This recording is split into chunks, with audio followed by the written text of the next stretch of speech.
Hi, bringing this live, actually, not live at all, from my closet. I am here recording the Funk Treatise, 5th edition. I am recording pages 91 to 100, just sharing some thoughts and sharing some insights and sharing the text that's in front of me. You're going to see my eyes drifting from one spot to the next because I'm reading it on my computer. Because as you do, I can't afford a printer. You're also going to hear me sneeze a couple of times, but hopefully I catch it before it happens on film.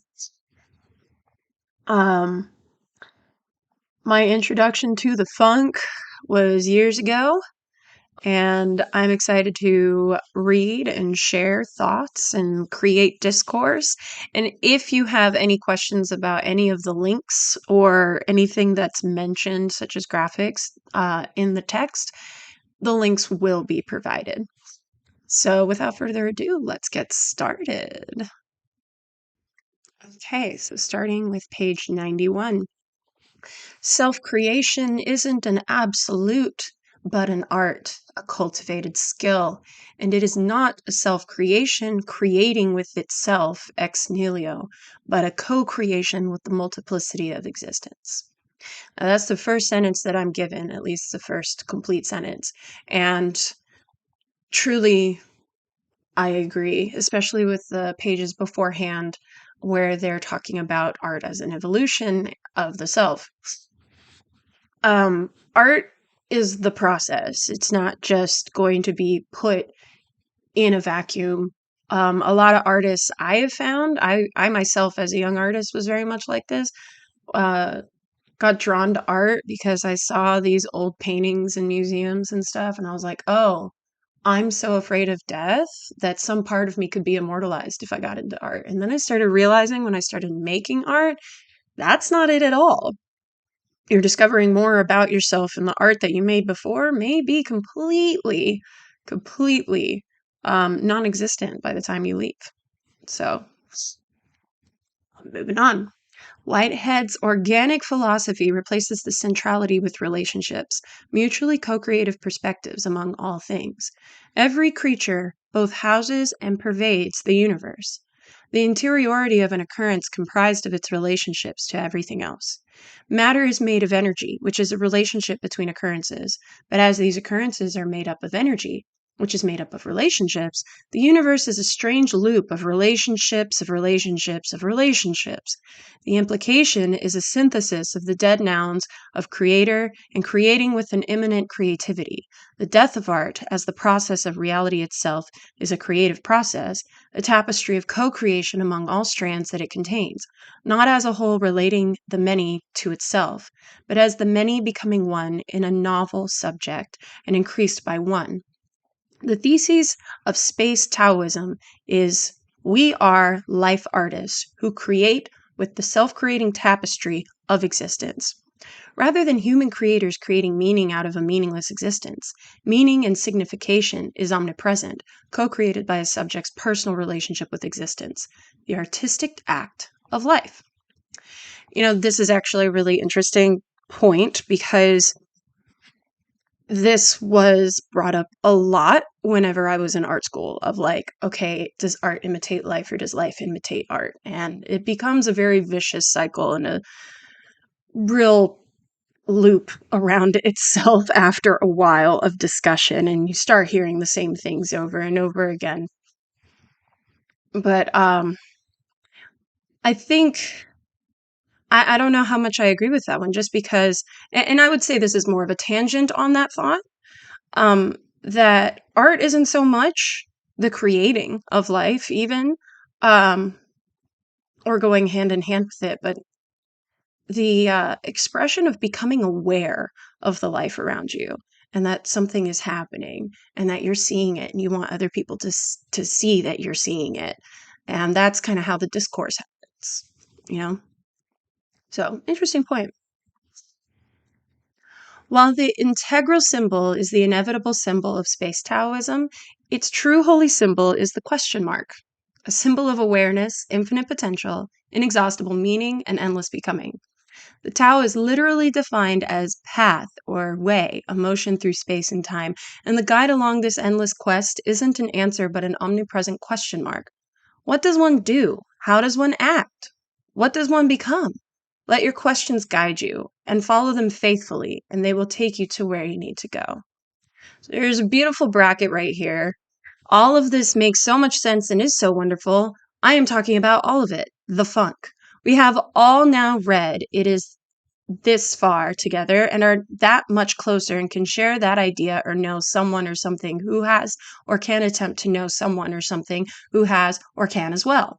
This is also exciting. And again, if anything I am saying is not making sense or you want to further expand on it, either through me or reflection of me, it is now knowable possible to do that. And we are directionally headed towards the next step on that fourth dimensional and above and below grid. So cool to think about. So, this in itself would be its own discourse. So some of the links below are going to be present, probably in the links in the funk treatise. But there is this really interesting visual of two reference frames of change, of being mode, present is dynamic, time is static, of a line and a dot at the end, and becoming mode, present is static, time is dynamic. So the ball is moving left to right where the line is stationary. And the ball is stationary and the line is moving left to right. So on the top, the being mode, the idea is the line is stationary, but this is how it moves. And then with the becoming mode, the ball stays still. The line is what moves.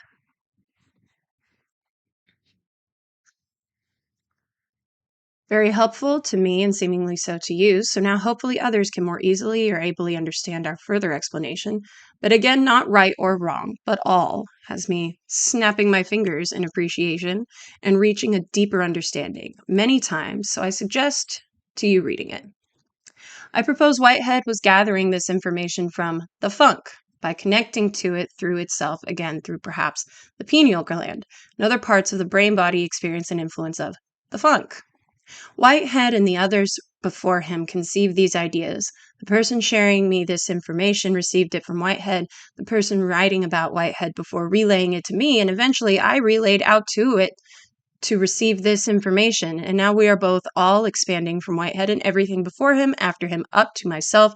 And after proposing this question of the funk, I understand that you are able also to have feelings and senses and the ability to learn and be able to respond back to it and collect it with me. And we are building the funk together as it builds us. Every action has a reaction.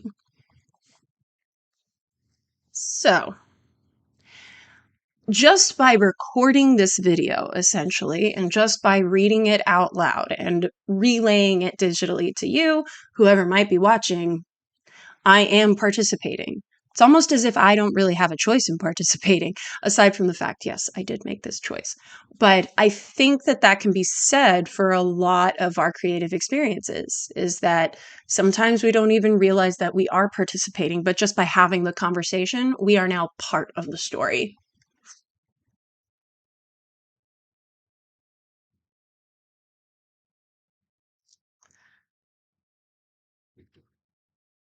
So be it is as if it is in it or as if it is on it or not. There is a YouTube link on page 94, at least as it is now. It's considered page 24 or 94, and you're free to go look at it. There's a couple of them. The topics discussed in the video linked below.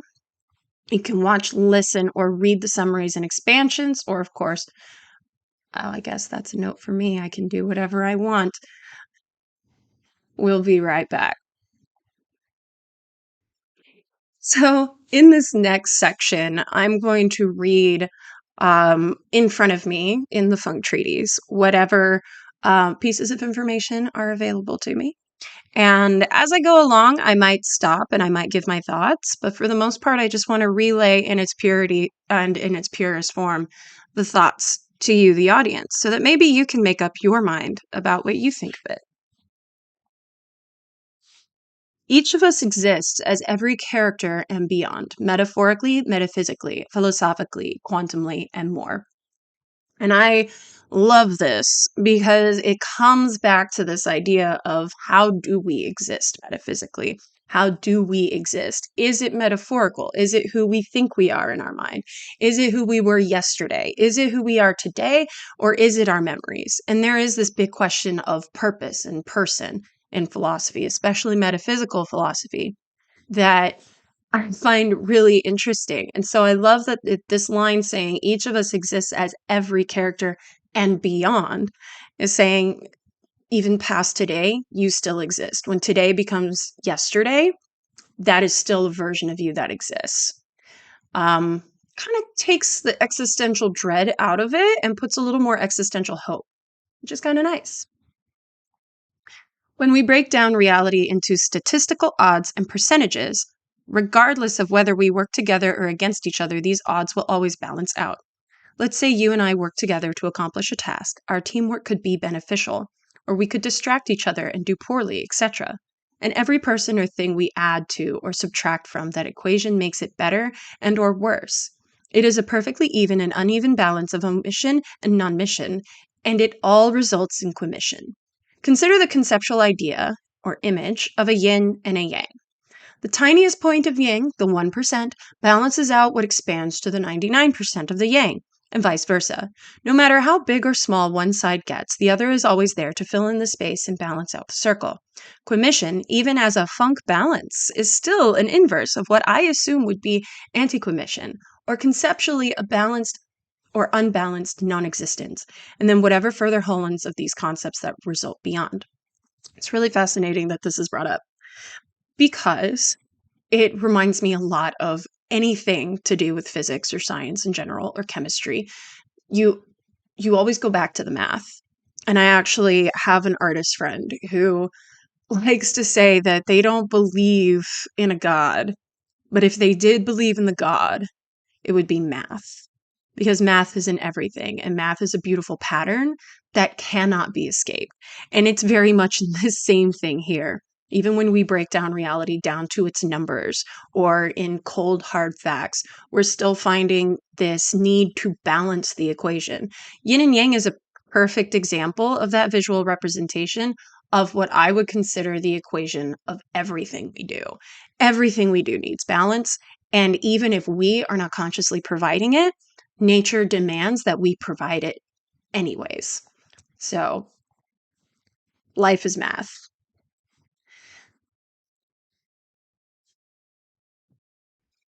Okay. This term came to me in a meditation. Ya. Anything that is not the current you or itself, but more specifically is another version of you and or itself. Your past and future selves are yas of yourself, and you are the ya to them. A clone of yourself would be your ya, and you would be its ya. Theseus's ship is a ya of itself. Very similar to a foil character in literature. Even things outside of yourself can be a little bit of yourself. The study of influence upon reality and funk when observed as and by another influence. When you are sober or not, what are you truly under the influence of? Funk. And like how the double slit experiment changes particles' waves when observed, so do we. Whether it be from others, our environmental funk, or ourselves, it cannot be without influence. We each react differently to every observational and beyond influence. This really speaks to my quantum physics nerd in me as someone who did a whole entire research paper on parallel lives and universes. We do always have multiple decisions going on in our brains of what we want to do. That's why decision making is hard. And some of us are acutely aware of those decisions we're making, and some of us aren't. But the fact is, those decisions are still being made, and it does affect us. And I think it does affect our chemical makeup and our funk. It doesn't go away. And Even in sobriety, you're still going to be influenced by other things, even if it's just your pure essence or your expression or whatever it may be. I would suggest soul to be like influence. Anything to have influence on another thing and or influence is a transfer of soul. Consider the body to be any object, entity, or subject that is able to cause influence or be influential, and the soul is the influence beyond itself resulting from itself. So the body is like an instrument, and soul is the sound or music that results from that instrument existing and or being used. So to use a trumpet as an example, a trumpet has little influence outside of itself beyond taking up space. But when you play a trumpet, its influence is expanded to a greater environment, and its influential soul is now influencing whatever it is in that environment through and outside its body.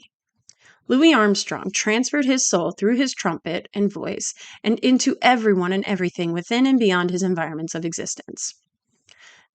You are embodying soul of the funk body. I think this is very much how people get affected by music in particular. I think music is a great illustrator of that entire concept, which is probably why trumpet is being used as the example, or any instrument. You can do this with your own body. Sound waves affect us as human beings massively. And even in our voice, our tone of voice, and the way we say the words that we're saying, we are sending a message and we are affecting another person's soul. We are constantly forms of influence over other people in our surroundings. If you talk to a dog, for example, and you say, "Oh my goodness, good boy, good girl," then you have that high influx and that influence becomes positive for that animal. But if you bring your voice down and you talk sternly, you're putting out a whole different vibe, and that creates an influence too. So everything you do is effective. And in turn, everything others do, especially with the sound coming from them, affects you. Expanding like ripples, like wavelengths of influence, expanding out and interacting and influencing other ripples of soul or souls. Compare yourself to a stone being skipped upon water. Life and existence have put you in motion across this pond, and each time you bounce across the water, you cause soul ripples of yourself and past existence to spread out and ripple with and against other ripples. Eventually, your stone will plummet into the water, but the ripples will continue to expand and influence the pond even after you are finished moving. Then your stone will eventually break down bit by bit, smaller and smaller, until it molecularly redistributes into whatever those yaws become, forever influencing further funk. Some instruments will skip longer or cause greater ripples, some will never cross the pond, and some can have an immaculate effect after they've plunked below. First, the instrument must exist, and then, when able, choose how to use itself and or be used by the funk. For example, just like when they say you die twice. You die the first time when your body expires, and then you die the second time, the last time someone thinks of you. The question is, how are they going to think of you? Isn't that the big question of how are they going to think of you? What are the ripples you're putting out into the universe? Something to think about. Anything and everything our body and soul transfers into then carries and transfers our soul influence further, like photos on an ofrenda for Dia de los Muertos, expanding the ripples of those no longer with us. Stones that have already plunked into the pond, still expanding through remembrance. You will eventually lose the body instrument, but a soul is never lost. When it comes to an inner monologue or dialogue, I suggest that these abilities are an evolved way for funk, or God, to talk to itself and guide itself, and or parts of itself, in the directions it needs to go, right and wrong, correctly and incorrectly, further using the mediums as the messages and messengers. Those who have had greater inner dialogues are more likely to examine and expand from information and pass it to the next generations to repeat and or advance the cycles of evolutions of these conceptual abilities and informations. So, for example, if you consider Moses talking to God through the burning bush, whether it really was God Or if it were a cave releasing gas, causing Moses to hallucinate, an array of light shining on a bush, making it appear on fire, and the winds in the cave to sound like it was talking to him, or even if it's all just a story someone made up, no matter what, it is the internal dialogue that processed this information and then later transferred its happening to whatever degree of real or surreal, true or false, fact or fiction, miracle or not. It still happened to the imaginer and perceiver, Moses, or the imaginer of Moses, because they were able to think and comprehend these events to their ability.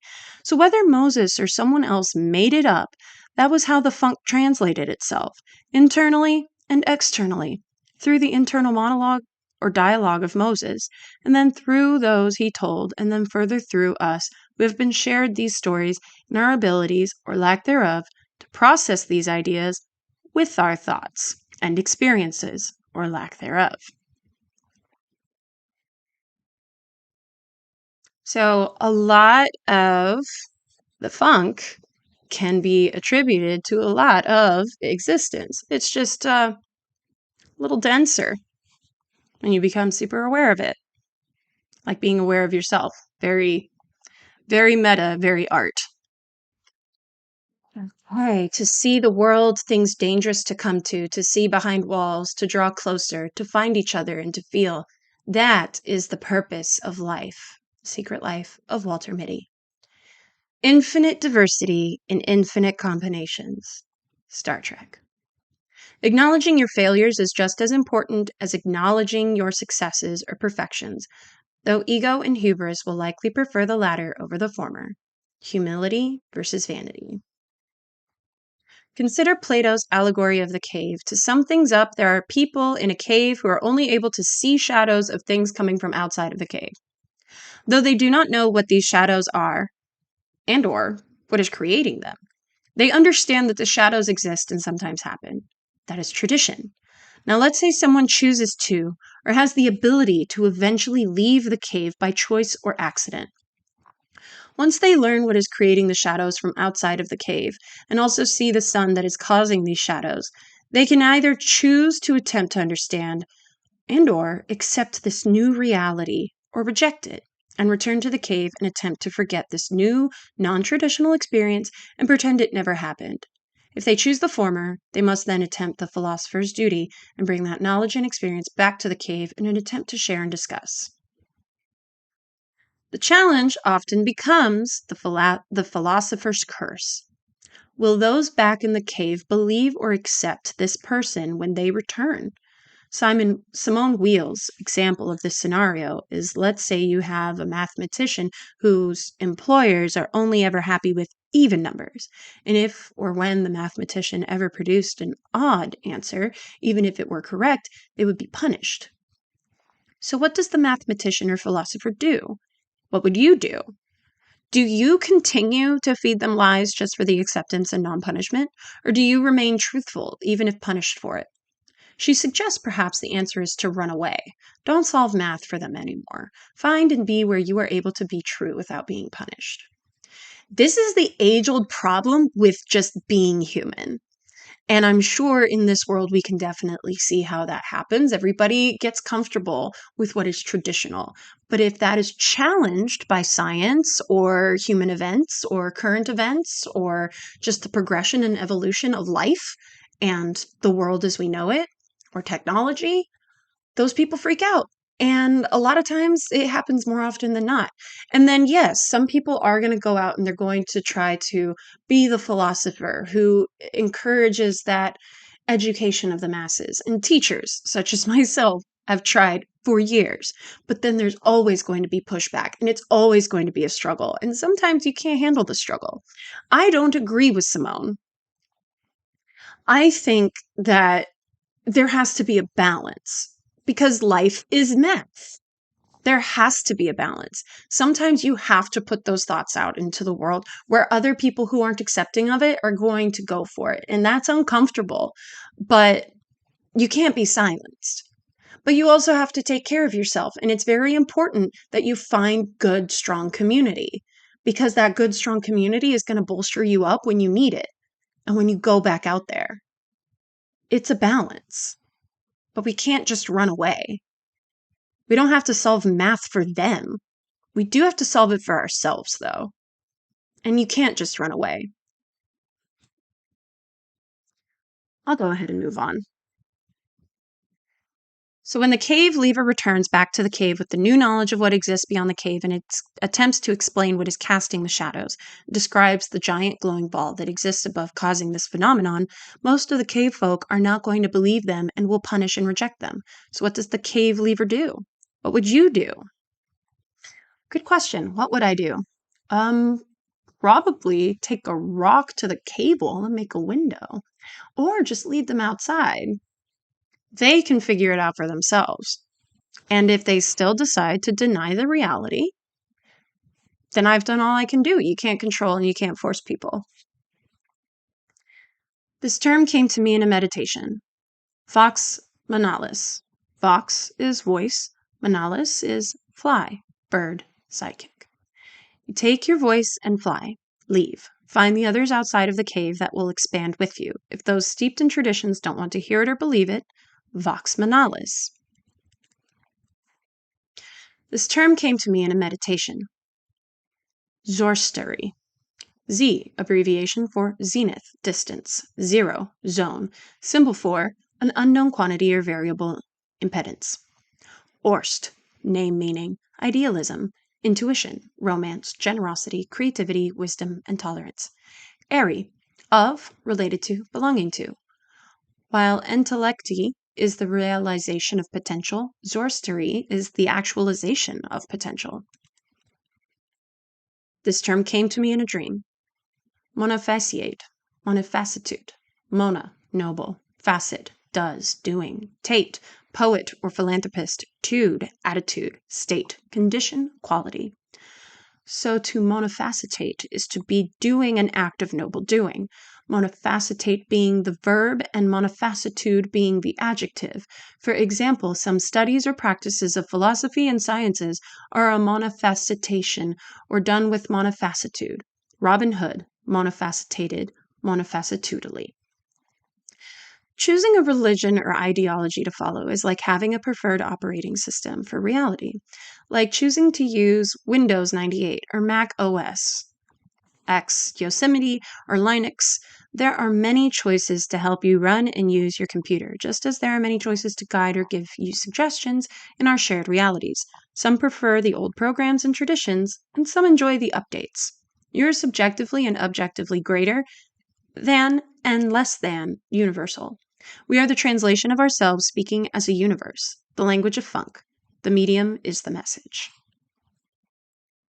These terms came to me in a dream and later a meditation. Alcance, which turns out to be Spanish. Alcance, scope. Alcance, reach. Alcance, beyond scope and reach, but also a part of. Alcance, beyond scope and reach, but also a part of, and then beyond all of that, the unimaginable beyond the infinite funk. Sometimes we can't, won't, or shouldn't do, but other times eventually we have to understand how far we can reach before we have to stop, rest, and or learn how to proceed. And with enough time, experience, and understanding, eventually things will stretch further until they can't, won't, or shouldn't. For example, metaphorically, we could reach a wall that is infinitely high and infinitely long. That wall becomes the current boundary, so we rest for a while and continue to study the wall until we learn that the wall cannot be climbed over or gone around. Eventually, with time and experimentation, someone finds a way through the wall. If we had given up and turned around at the first side of the wall, it would have taken much longer to discover the other side. If you believe all is said and done, take a rest, relax, and reflect. When you eventually return, there will be more to do and respond to. Repeat. I want to repeat this particular line. If you believe all is said and done, take a rest, relax, and reflect. When you eventually return, there will be more to do and respond to. Repeat. That is exactly the process of art. When going into a creative process, you have to be ready to repeat yourself quite a lot. You're going to paint a canvas and you're going to be on a roll and it's going to look beautiful and it's going to be exactly what you want, but you're going to look at it one day, know that there's nothing left you can do. that it still remains unfinished. Sometimes you need to leave it alone and then come back to it. Same thing with a piece of writing. Same thing with any mode of creating something out of nothing. You start from somewhere, you make something beautiful, and then you go, oh, wait, it's not finished, but I don't know where to go from here. And I think that's very natural and very normal. And it's part of the artist's journey to figure out how to handle and manage and cope with those moments when you have nothing left to offer and you need to take a step back. To continue with the Funk Treatise, the egg came before the chicken, just as the butterfly cannot come before the caterpillar. Reality is where and when you or we are in time and space. Surreality is your perceptive reflection and translation from and of the who, what, when, where, why, and how. Awareness is your understanding and ability of how to distinguish these experiences collectively and why. No one can tell you or us how to live, but everyone and everything will give you or us suggestions through presence and absence. The how is revealed within and across the who, what, when, where, and why, and becomes knowledge once you or we are without the endowments in exercising these practices in whichever way you or we decide. Okay, so this last page of the funk will be a topic of some of the things discussed in the video, which again, the link is provided below. The link will be provided for you, and you can watch the video if you want to further your understanding of what's going on. If you're going to reject my way of truth and believe something false, then at least believe the falsehoods I offer in the way of opinion. Parmenides. Interesting quote. There will always be those who are smarter, wiser, and/or more able than each of us, but that does not mean we shouldn't or aren't allowed to share our perspectives. In fact, it is integrally important. This term came to me in a dream. Fuega puerta. Fire door. Someone, something, or a situation that is hurtful or damaging to enter or exit from. Is selfishness rewarded? Yes and no. While selfishness is more successful in pro-war societies and cultures, selflessness is more successful in pro-social societies and cultures. We discussed earlier about how one must be selfish at some times in order to survive. When you become too selfish, it becomes an issue for the selfless. Baha'i writings state that the devil is a metaphor for the insistent self or lower self, which is a self-serving inclination within each individual. The amygdala is responsible for fear or distress and empathy. The smaller the amygdala, the less likely one is to experience these emotions, leading to unsuccessful and successful psychopaths. Unsuccessful being the ones in jail, and successful being your common CEOs and political leaders. They are able to take positions of power because they are not afraid to be in these positions, and it is difficult to go against these types, as you are more likely to fear them than they are you. They are not afraid to push others down the ladder of success or take them off of it on their way up, and they wouldn't care afterwards, as they don't experience empathy like those with more functioning and/or developed amygdalas. There's also a link on this line that you can absolutely go check out. The effects of unconditional love. And that is the end of my section of the Funk Treatise. Overall, my final thoughts are that life really is a pattern, and it's all about finding those patterns, and art is about expressing those patterns. And that's a really general way of stating it, but I think there's a lot of that in here. And I hope you enjoy the rest of your journey into the funk. And hopefully I read it well for you. And hopefully we get to share some insights.